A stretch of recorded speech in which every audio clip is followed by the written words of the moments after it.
Well, Campbell's basically told you everything. I guess I could just tell a few anecdotes and sit down. What a fantastic frontman he is and continues to be. Thank you so much for the invitation to come and speak with you. It's a very great honour, especially following Trevor and Sir Leo, who have just been giants of Queensland. I don't know if the introduction was referring to me about being a Melbourne boy who translated to Brisbane, but I have to tell you I do know what being a Queenslander is, and I think that's the most important thing. It means very much being able to get on with the job, not worrying about someone patting you on the back, helping others and achieving things, and I guess that's what this organisation also is involved in. Thank you, Graham, for the invitation, and thank you, Campbell, very much for the invitation. It's especially a great honour also to be in the presence of people who have been intimately involved in the development of the Queensland Brain Institute since I came up in 2002.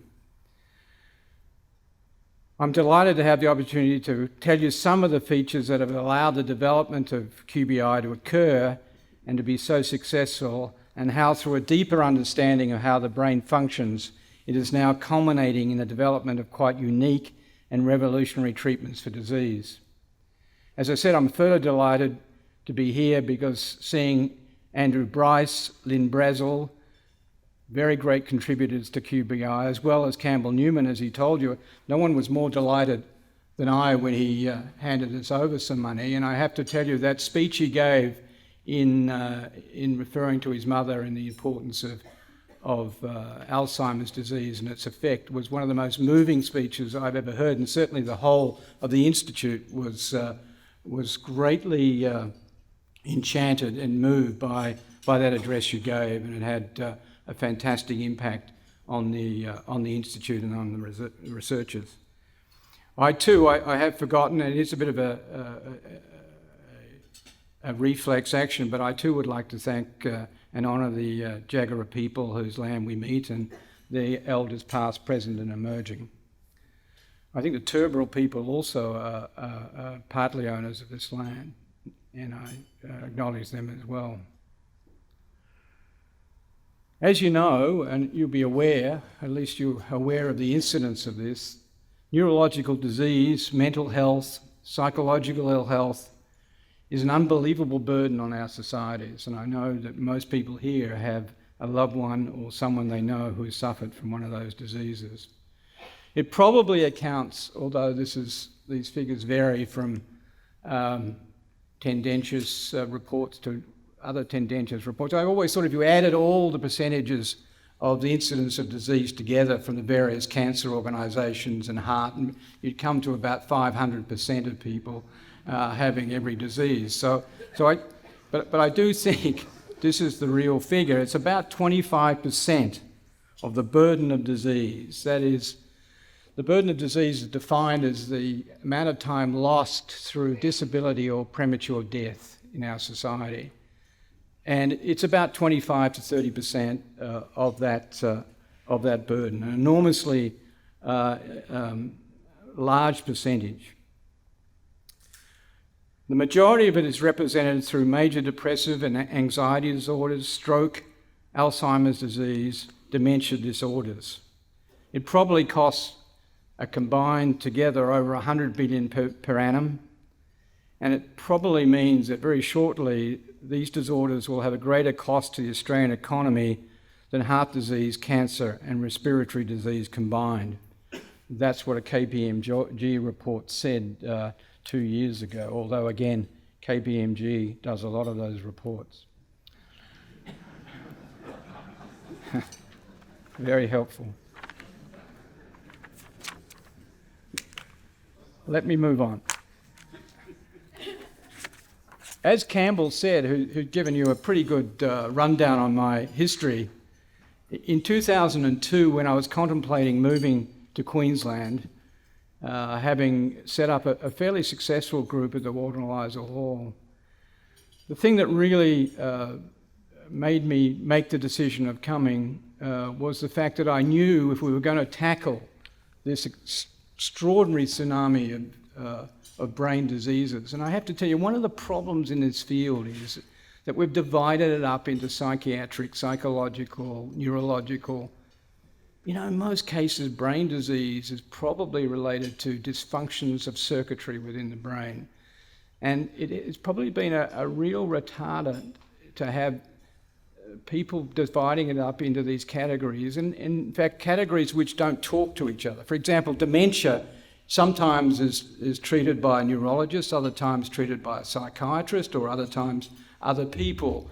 And although the basic science is the same, the dialogue and the way they approach the disease process and understanding are entirely different. And I think having this division has not helped the understanding of disease processes in the brain, but I'm hoping that having brought large numbers of these people together under one roof, we can overcome that problem. I knew that if we were really going to be able to tackle this, we needed to look quite differently at how we were going to go about it. 2002, we didn't really have any cures whatsoever, and I have to say, even today, we have very, very few treatments that you could in any way call a cure for most of those diseases. But I believe very strongly, and so do a few other people in the field, that we needed to go back to basics. We needed to understand the basic mechanisms that regulated how brain functions worked. What were the mechanisms that controlled learning and memory? What were the mechanisms that control sensory inputs, motor movements, etc., etc.? Before we could fix the machine, we needed to understand how it worked. So very much the Institute was set up around that leitmotif of let's try and understand how the function of the brain works before we try and fix it. And that was the driving force of which underpinned my decision and also the establishment of QBI. The chance to be able to build a new institute and recruit the best and the brightest people in the world to come and start studying the brain in detail prior to taking the leap forward and using that information to treat disease was very much the underpinning of the QBI. At the Walter and Eliza Hall, although we had some fantastic scientists, we were overwhelmed with immunology and cancer biology, as you may well be aware, and there was no way that I was ever going to be able to expand the group to be able to take on these major questions. So the opportunity to come to Queensland at the time looked too good to believe, but definitely too good to refuse, and I was up for it. It was an amazing time in Queensland. It was a time when things really came together in a quite unique way. Chuck Feeney, who I think many of you may well know, who just turned 90 last week, was instrumental in changing the forces of science, of biological sciences in Queensland. Chuck was a billionaire. In fact, Chuck ended up giving away $8 billion to research and to supporting underprivileged in the world. He made his money out of duty-free in Hong Kong, selling cigarettes and grog. No. He came to Queensland by chance. Ken Fletcher, who I think many of you may remember, those as old as I would, who was a champion doubles player, evidently was never quite fit enough to play singles for various reasons, which a lot of us think are quite admirable, taught Chuck's kids in Hong Kong to play tennis. Chuck said to him he should go home and perhaps look after himself a bit more. He came back and Chuck came to visit him in Queensland. And from that visit in Queensland, this whole change in the way that the coming together of various forces to rejuvenate biological sciences in Queensland came about. He met with John Hay, who was the Vice-Chancellor of the University of Queensland, Laurie Powell, who was the head of QIMR, and Peter Coldrake, who was, as you know, the Vice-Chancellor of QUT. And together with many other players who many of you will know about, they convinced Chuck that this was a good place to start putting some of that money, which he promised to give away while living. In fact, he did. He's now formally broke, although I know that's not the reality of the situation. But he certainly gave away $8 billion over the course of the last 30 odd years. So along with Peter Beattie, Chuck Feeney and John Hay, that tremendous triumvirate of people came together and formed this incredible time in Queensland where we had enough money to build new infrastructure, but moreover, we had the money to be able to recruit a cohort of brilliant young scientists to fulfill the task of which I'd wanted to take on. This was a potent mix of philanthropy, state government, and university money.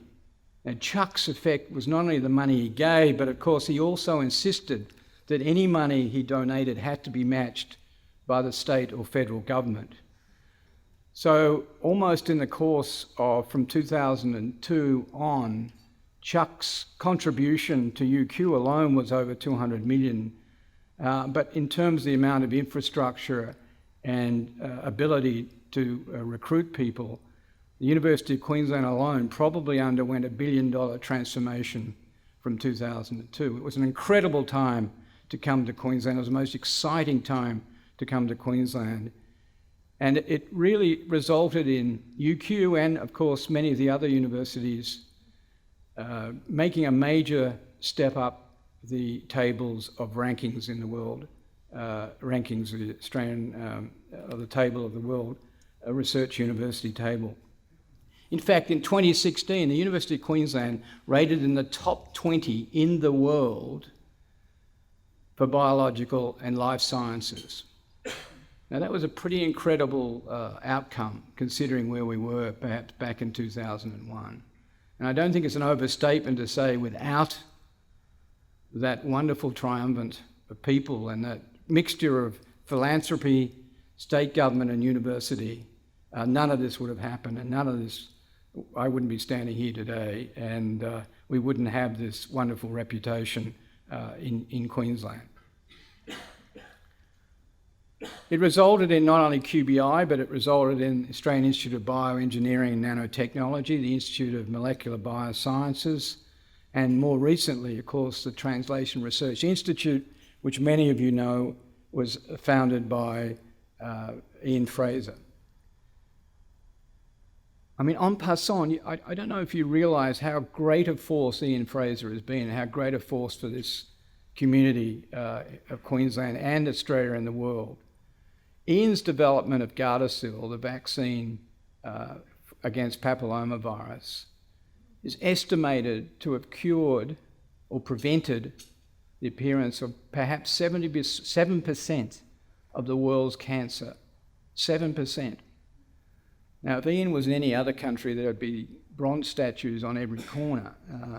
Ian is on every corner, I think, but nevertheless, there is no bronze statue to Ian. And I've been proselytising that the TRI, I think, could be better named the Fraser Translation Research Institute. I think we need to acknowledge Ian's wonderful contribution to Queensland and to Australia.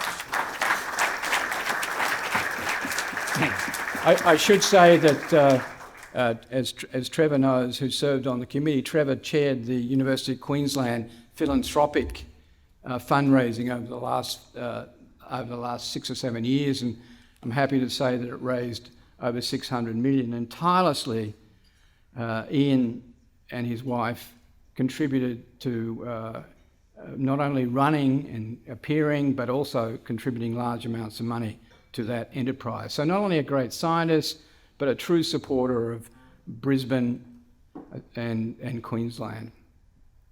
So I wrote the application for Chuck's money. And it's like everything in life, the shorter the application, the more the money. I think it was probably a 3-pager for 20 million. And that was done. Chuck said yes, and we started on our journey. I went about recruitment, and I did this in a way that I don't think anyone else has been able to do previously, certainly not in Queensland. We were able to recruit people from all around the world. We didn't just build a building and relocate people. It doesn't work.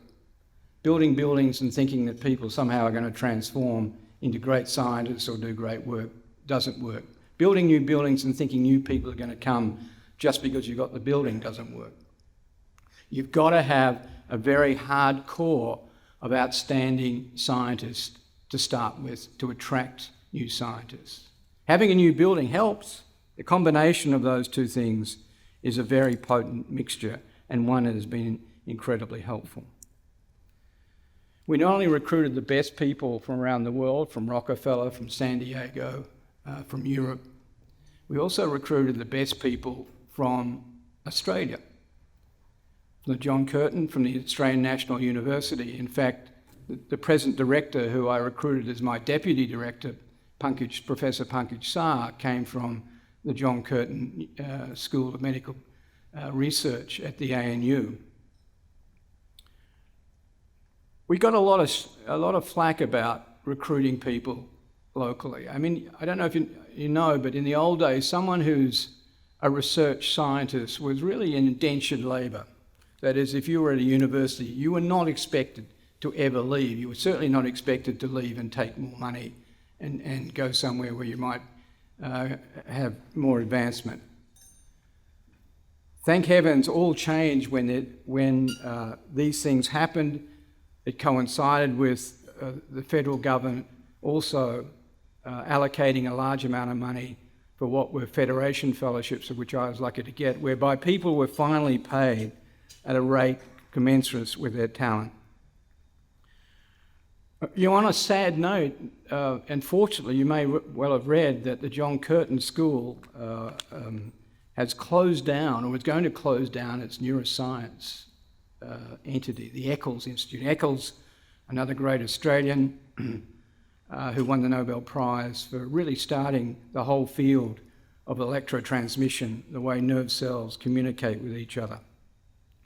So a very strange decision has been made by the ANU, one that I don't understand, especially from the Nobel laureate Brian Schmidt, to close down neuroscience. And why it's flattering that in closing they said they were no longer competitive with other people, other groups in Australia, which I thought was probably referring to us and perhaps one other. I think it's incredibly short-sighted for the ANU to do that. It'd be likened to Brian to close down astrophysics and keep astrology. I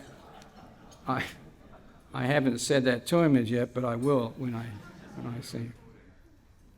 Oh yes, I forgot about that. Yeah, yeah, that is a problem, I must admit.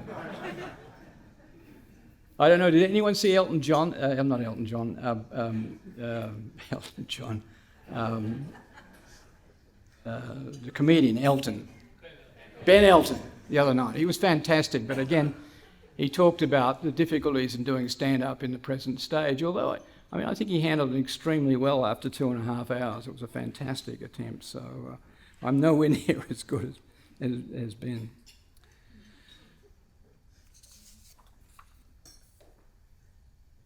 So we rapidly developed a core of top scientists, and without saying too much, but I guess Campbell's has already mentioned it. We'd had some incredible success from my group in terms of discovering something new in the nervous system about the brain having the capacity to make new nerve cells.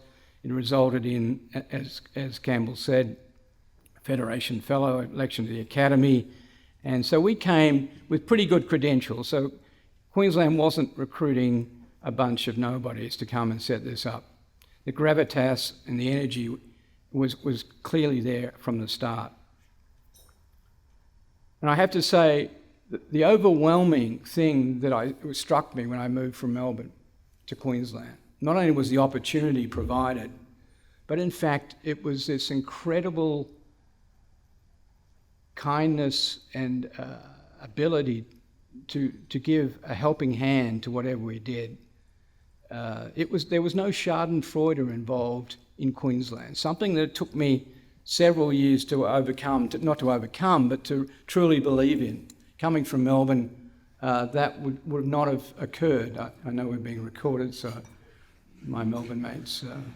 In fact, of course, when I set up the Queensland Brain Institute, my Melbourne friends, of course, said that was an oxymoron at any rate. I'm happy to say they're no longer saying that. But no, it's true. I mean, I never ever had the experience of people walking into my office and saying, "What can we do to help you get this going?"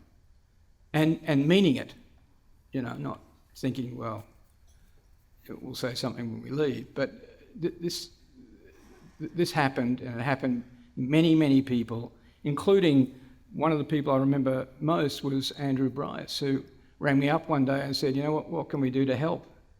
And I said, well, you could do this and that, expecting, of course, that he wouldn't jump to it. But I wished I'd actually asked for more, Andrew, when you first rang up. But nevertheless, Andrew has been a long-time supporter of the Institute and supported many of the great neuroscientists there. I'm deeply grateful for his contribution.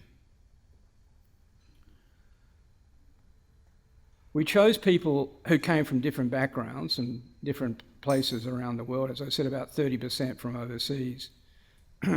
We had basic neuroscientists, we had psychologists, we had psychiatrists, and we had people working on all models which might have given us an insight into how the brain works. That is, we had people working on Drosophila, fruit fly, vinegar fly, C. elegans, birds and bees, mice, rats, marsupials, and even humans. And we got the dialogue going. We put them all, often people working on fruit fly and humans on the same floor. We got a dialogue going, which I think has been a major step forward in the way we've done things. Our success at the early stage was measured by their grant success, the fact that UQ's neuroscience ranked top in the Excellent Research Awards assessments across Australia over every assessment. There were enormous publications and international reputations. And I think very early we established the fact that we were the foremost neuroscience institute in Australia in the fundamentals of brain science. Can I just pause for a minute and say something about fundamental or basic science? It seems to be a pejorative term, one which has bugged me for many years. It's unequivocally true that if you look at the economy of the US over the last 130 years, the exponential growth up until 2010 was probably driven mainly by innovation, not by expansion of existing commodities or labour. And if you look at where that innovation has had its origin, it was in government-funded research into quantum mechanics, atomic structure, which gave us modern electronic computers and internet, so-called blue sky investment. Here we had Wi-Fi, WLAN, wireless local area network from CSIRO, which came out of people in astrophysics who were studying radio astronomy, studying black holes. So why is there this sense that investment in basic research is a waste of time? Why isn't private money going into basic research, as it isn't in the US anymore either? It's diminished down to about 15%. There are a couple of reasons, especially when you can think that the return on investment in basic research is so grand. It's been estimated between 20 and 60%. The main reason, I think, is that you can't appropriate it. That is, if you invest in something like quantum mechanics or atomic structures, you don't know where the application is going to be. How do you hang on to that information? It can go anywhere. So without government support, none of those things actually are invested in. And I think there has been indications that certainly in the US there's a downturn in fundamental discoveries. So we need investment for the common good. how do you overcome the fact that if governments invest in basic research, they may not be able to hang on to it, as I've said, the same way as private enterprise doesn't? Well, I think the way forward here is that you need to invest in enterprises that are going to stay on shore, develop new technologies, new businesses. And I think very strongly this means we need to develop around research universities or conglomerates of research universities, the same way as the US has done. I think it's happening, I think it's got to happen, and I think investment in basic research has to be something that we start doing in a much more dedicated way. So coming back to the main game, what's been the payoff? We've understood a lot more about the brain. We have people who record from single cells, now human single cells, single neurons, or neurons, it doesn't matter, Campbell, how you say it. If you're American or English, they're different. We're starting to understand how the information processing is occurring, an incredibly difficult task. One nerve cell in your brain may receive interactions from 10,000 others. So how the hell is that information integrated in a way that decides whether that nerve cell fires or not? What I'm going to talk about for the remainder of my time, and I may well be going overboard, is... Okay, good. Are the four things that have come out of this basic study. The things I promised at the start, that is, if we understood brain function, we would lead to some new innovative technologies and outcomes to treat disease. Two of them to do with dementia, one of them to do with motor neurone disease, and one with Parkinson's disease. Let's start with dementia. It's not all bad, although anyone touched by it, of course, as Campbell said, has an enormously shattering experience. 1 in 3 people over 85 may well get it, and there is one prerequisite, one thing that leads to a greater incidence, and that's ageing. But the good news is, ageing is not inextricably linked to dementia. There are many people over 85 or even over 100 that show no reduction in the ability to use their brain. And in fact, in post-mortem examination, show very little deterioration of their nervous system. The other good news is that if one looks at the rate of dementia, although more people are getting it, the actual rate has gone down. In a Framingham study that Harvard set up many, many years ago for heart disease to look at the incidence over the last 60 or 70 years, the incidence of dementia in the last decade, 2000 to 2010, or the decade before last, has dropped by 44% from the decade of the 1960s to 70s. So it's going down. We don't know why. It doesn't seem to be linked to any medical situation. It does seem to be linked to the fact that one has to have a higher level of education, something that we never thought might have been a causal factor, but now perhaps we're starting to think about that. The other thing that seems to be also favourable as you age is exercise, and I'll come back to how that might work. The one area of the brain that we've studied very carefully, and the one area that's very much the canary in the coal mine for dementia, is the hippocampus. It's a structure that looks like a seahorse, from the Greek hippocampus, but it does an amazing thing. It's where all the information from processed information from various parts comes into, from vision, from hearing, from smell, from sensory, touch, etc., all gets located together in the hippocampus, which is deep in the temporal lobe here. And what the hippocampus does is take all this information together and code it in a way that you're able to remember episodic things, that is, when and where something happens. It codes for how you can navigate, it codes for how you draw maps of the world. There are cells in the hippocampus that only fire when you're in a certain position, and they fire when you travel between positions, such that you build up a map in 3 dimensions of the world navigationally, almost like a GPS. So the hippocampus does all this before it then passes on this information to the cortex, where it can be consolidated. So one of the first signs of dementia, as many of you may know, is this inability to do those things, is to remember where you left your car keys, find your way home, remember what happened the day before yesterday.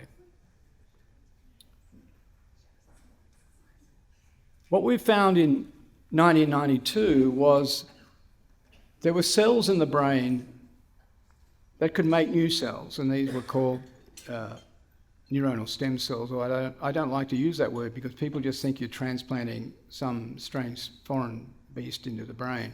These are cells located in the brain and located in the hippocampus. We found that there were cells and purified these cells and identified these cells back in 2001 in a major publication that appeared on the front cover of Nature. We've more recently gone on to be able to identify the cell in the hippocampus that gives rise to these new neurons. For the last 20 years or so, we've been trying to work out what the real function of these nerve cells that are newly generated in the hippocampus is. And I'm happy to say we're almost there.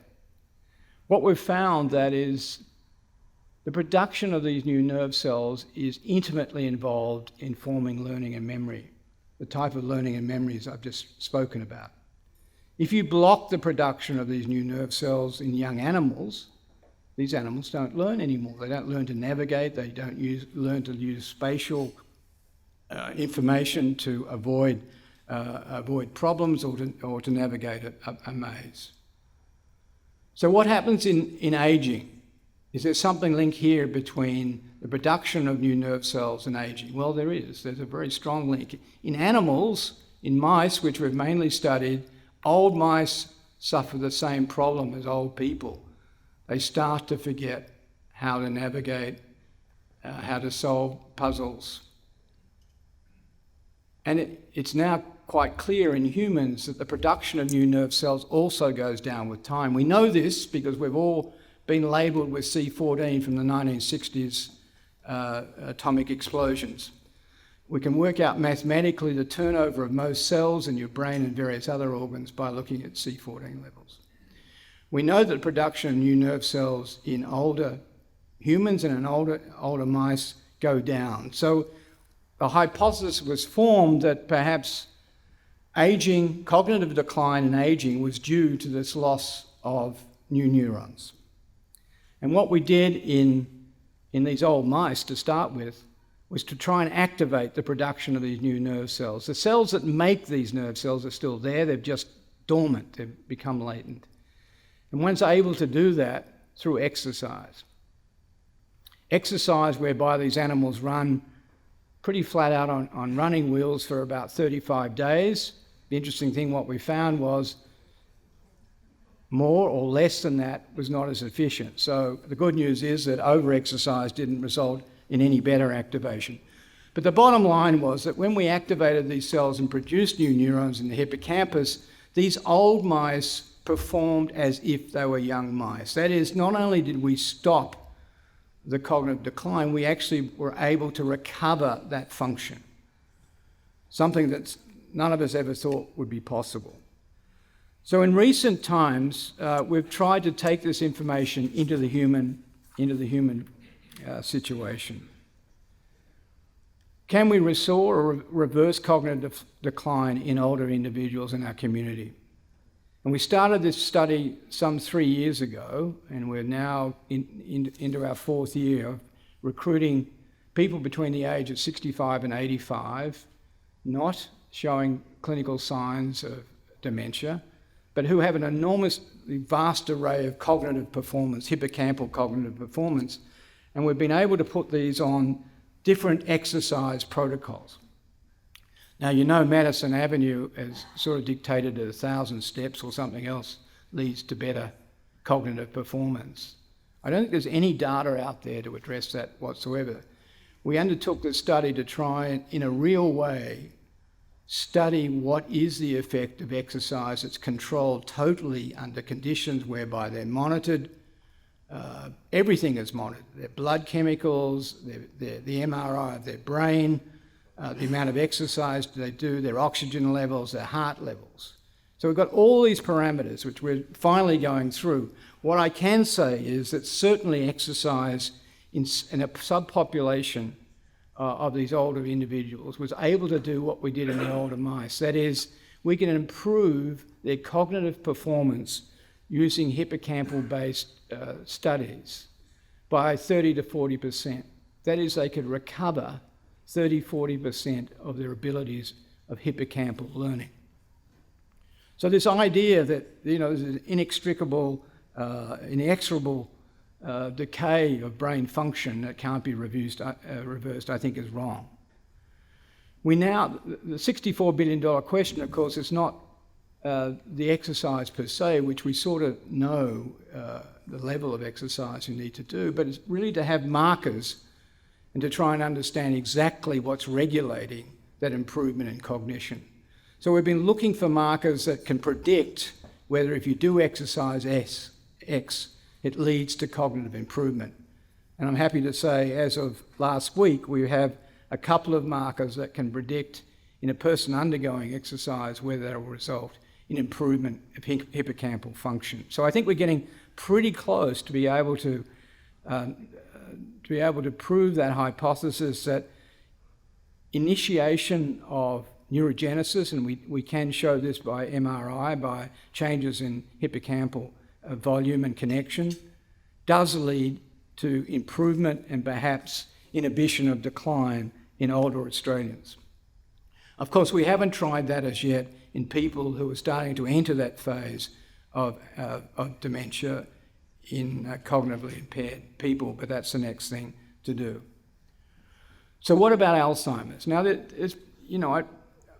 everyone is confused here. I'm confused. Alzheimer's has always been the word used for dementia.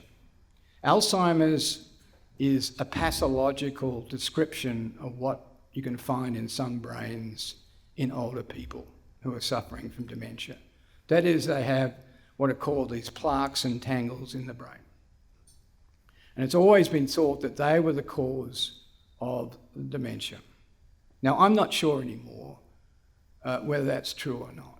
Certainly there is some pathological changes in some of the human brains, but as I told you before, just now, that some of the decline in cognitive performance may well be physiological rather than pathological.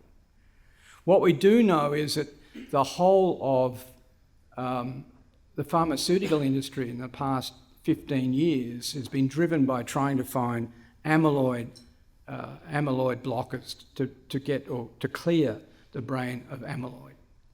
And as I stand here today, none of those have worked in any way whatsoever. So I think more and more the idea that Alzheimer's is an entity caused by this accumulation of amyloid probably is becoming less and less likely to be true. The other molecule, tau, I think is true, and I think this is where we've made some great advances in trying to clear the brain of tau.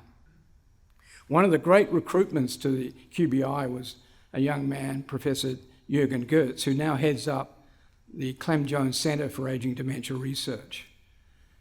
He serendipitously found out that in his attempt to try and get drugs into the brain, that using an ultrasound technique, which opened up the barriers in the blood system in the brain, he was able to clear both tau and amyloid out of the brain, and probably a whole lot of other things. It's a bit like dialysis of the brain.